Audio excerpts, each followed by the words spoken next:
this. Well, welcome back. Welcome back to the show. I'm really excited to hear all Oh, about I'm so your. delighted to be here. I love chatting with you, Oh, and it gives me an opportunity to just um, say whatever is comes to my mind. They're just I nice. love it. I love it. Very much enjoyed, and also the audience also enjoyed the first podcast that we did. It was Yes. amazing listening to all your stories about your culinary adventures. And Yeah. now we are going to talk about your travels. Hmm. You Well, have traveled, I do some culinary stuff with my travels. I of think I course. started traveling more and more because of the culinary part. You know. So you asked me the question.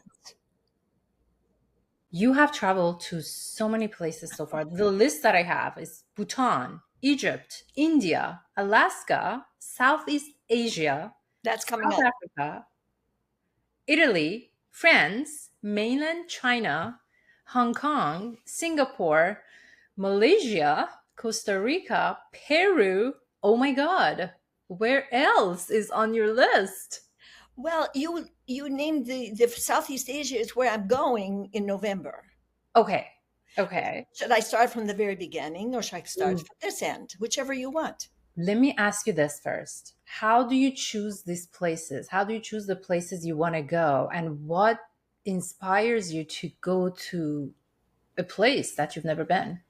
Okay, there are a couple of things. Um, it's usually where I'm invited or if I'm asked to go along with somebody, and I think I don't. I've never said no. Okay, so my theory in life is basically I used to jump in the pool whether there was water or not. At least now I check to see if there's water. But I've never said no to a travel adventure, even when I was a child.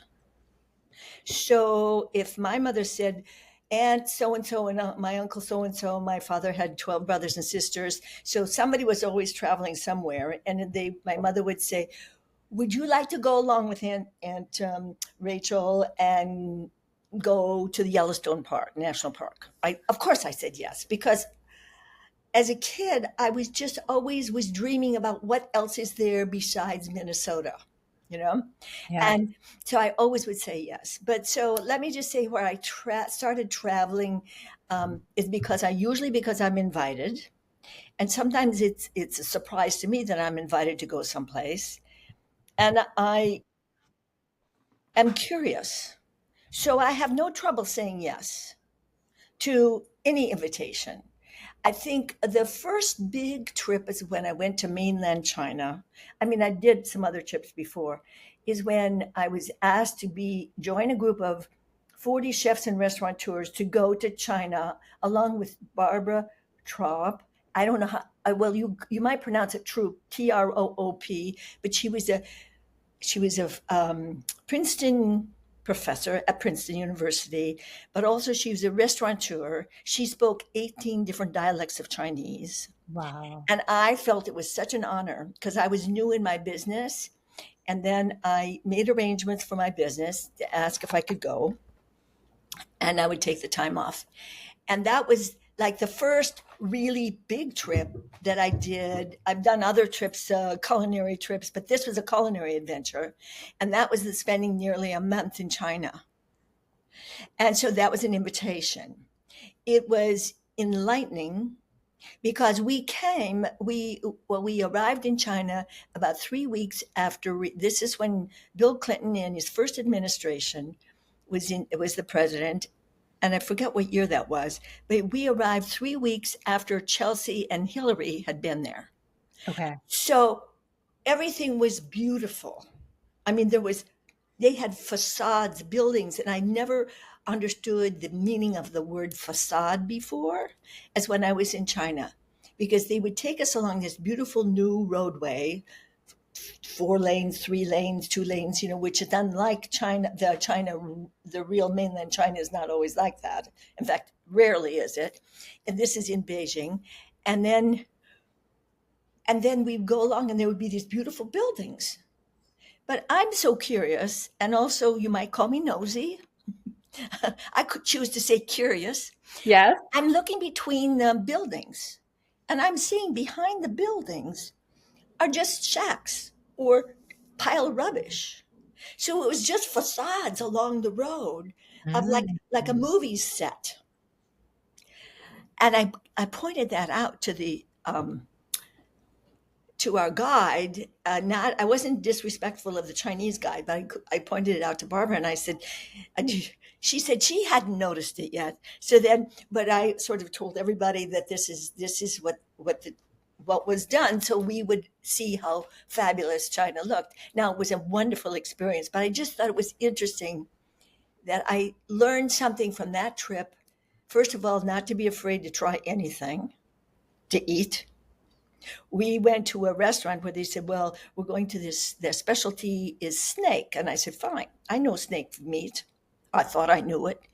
The gentleman, the owner of the snake came in, had the snake wrapped around his neck like this, happy camper. They were best friends.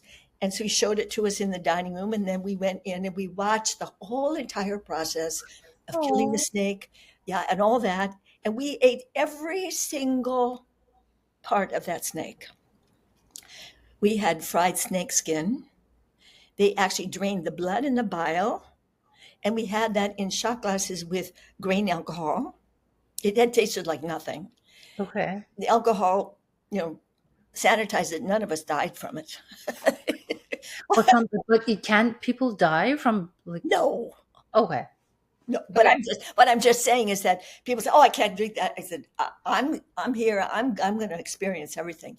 But it's just was such an interesting experience to be able to just be willing to go into a culture and taste and do and be part of what they normally do. Also, in that experience, I never had I had never experienced having like a 23-course meal. I mean, we sat at tables sometimes with all these different courses, and they bring out the chicken, and then they bring out the snake, and then they bring out this and that, and we'd had soup, and we had sat for 2, 3 to 4 hours tasting new dishes because they wanted to show us everything that they made when we were there. But it's not like a custom in China for everybody. No, it was just that we were special. We were treated special. Oh. So, I mean, that was quite a feat. You could just take 1 or 2 bites because otherwise, the first meal that was like that, I was so stuffed. I thought I can't, I'm not going to be able to do this for the rest of the trip. But it was really fascinating. And also, we went into the schools and we watched the children start from very early age how to carve vegetables. They would take a carrot, for instance, and they'd make rabbits out of a carrot. It was really an art form. It was unique and very special. And I still remember as plain as day some of that. And also we practiced making in the Chinese tradition, they make these noodles. They take the dough and they flat all around it. And however they do it, I tried, but I failed. It fell on the floor. Then they take the dough and they go like this, and in the hands, and you stretch it out and stretch it out. And then when they throw it on the table, it all breaks into nice little even noodles. Well, that was in a culinary school, and I failed the class. But it was just shocking. It's so much fun, though, too. And then, of course, I always try to look at it, you know, look at the funny parts. And so if you screw up or you make a mistake, you just apologize and don't be obnoxious. And then you just laugh at yourself, and everybody else will laugh too, because all the students thought it was very funny when when it fell right on the floor. And nothing happened to the dough but a blob on the floor. Oh no. So you went to school. You went to take a course. Well, you could say we went to take a class. Yes.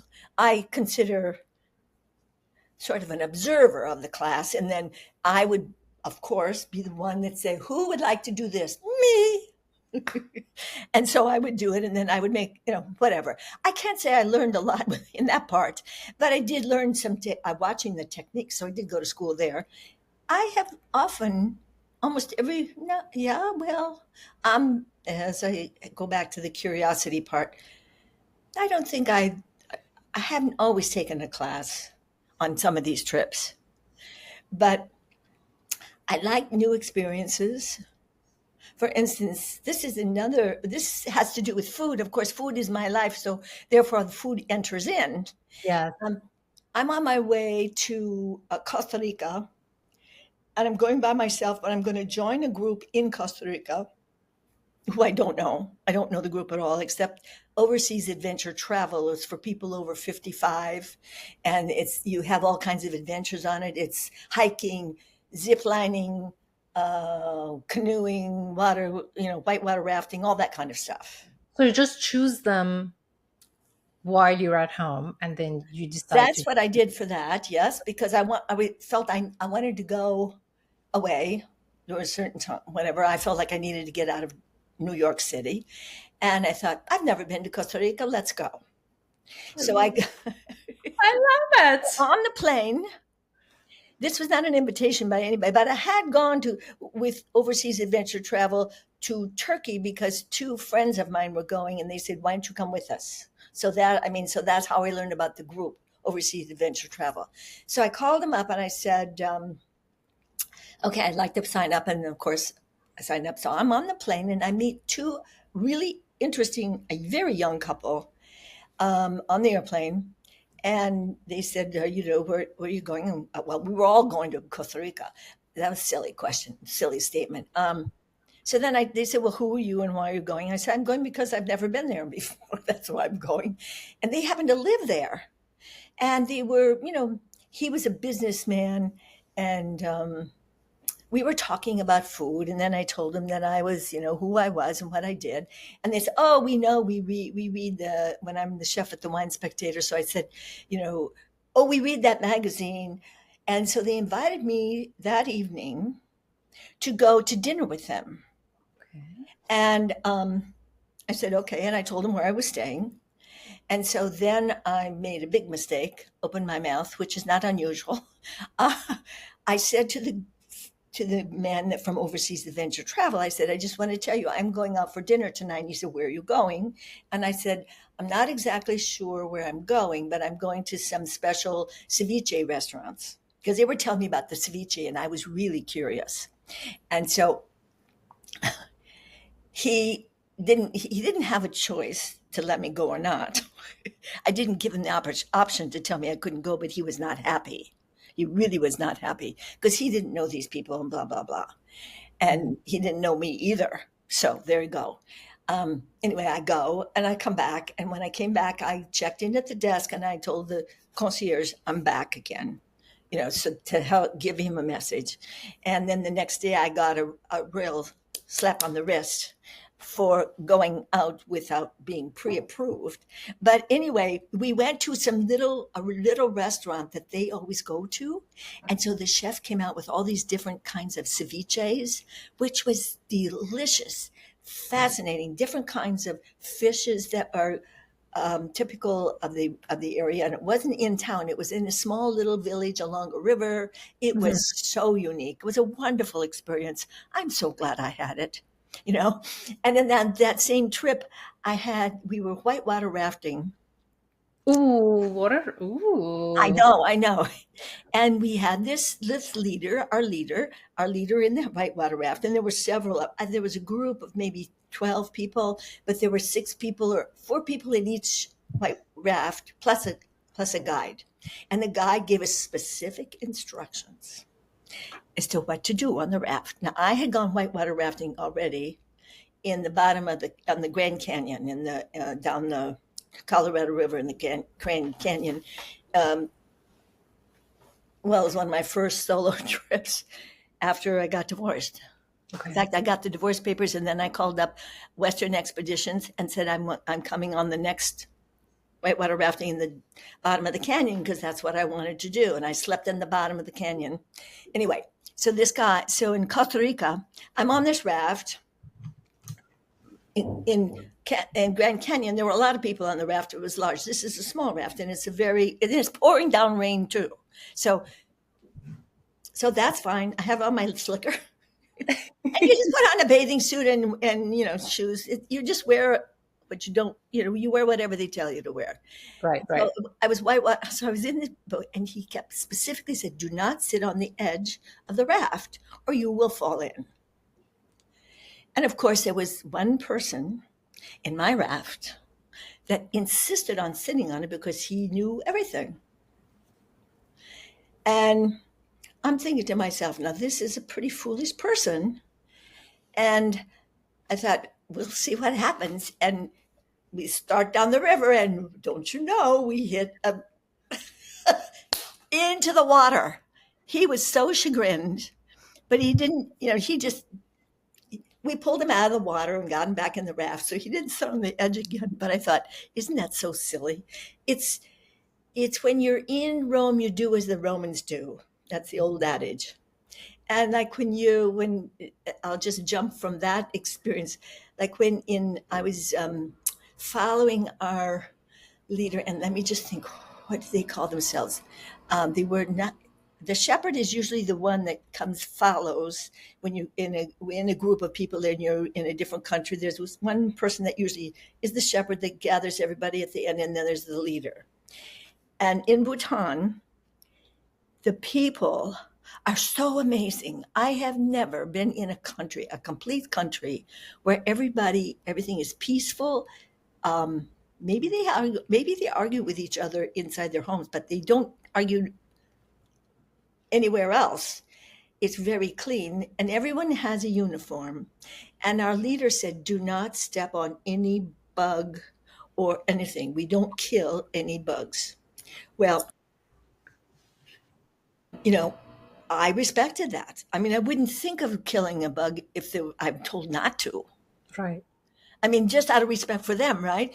But I'm not exactly, when I'm in New York City or I'm in America, if I see a mosquito, I'm going to kill it.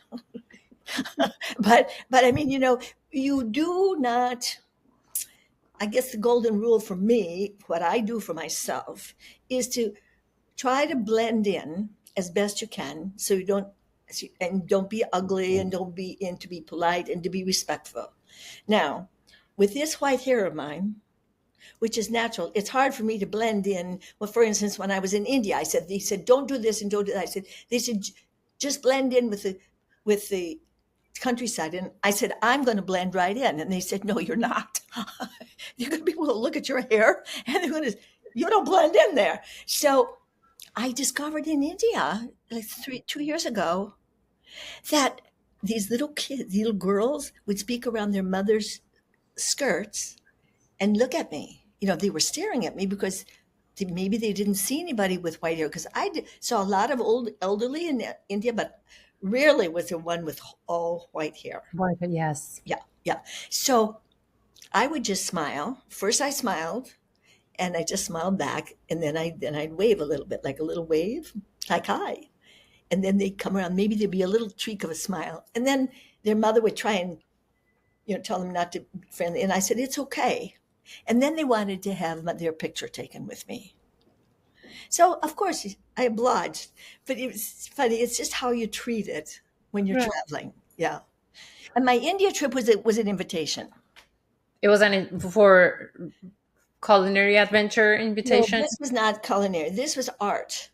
Oh, what kind of art? Well, the leader is an artist, an architect, and he specializes in also, he does these travel trips, and he's very knowledgeable. And the most of the people in our group were either dancers or artists or someone in the art kind of thing. So we did art, we did architecture, we had culinary experiences. We had a cooking class in India in a woman's home, and we learned all the Indian spices and all that.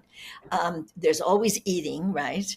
But this was a group of people that I was definitely in sync with, Mhm. and so it was really fun. And so they're the people that I'm going to go travel to the Near East, or to Southeast Asia, not Near East, but Southeast Asia.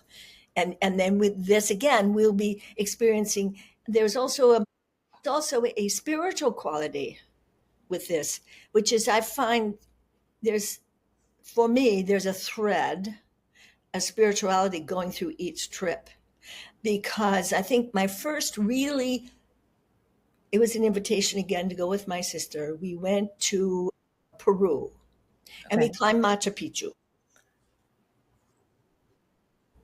It was a small group of people, and I think there were 8 or 10 of us. Now, I think I'm right on the number, it doesn't matter. And we studied with shamans. Oh, how was that It experience? was it was amazing. It was an experience I will never forget. It was and one of the most interesting experiences I can share. I'd like to share it with you if you want.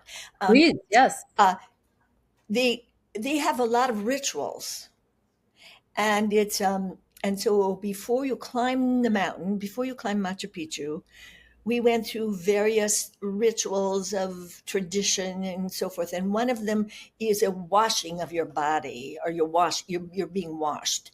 And so it's not in a mountain, it's someplace, I'm not sure where it was, but it was sort of like, seemed like a park of some sort with trees and rocks, etc., and grass.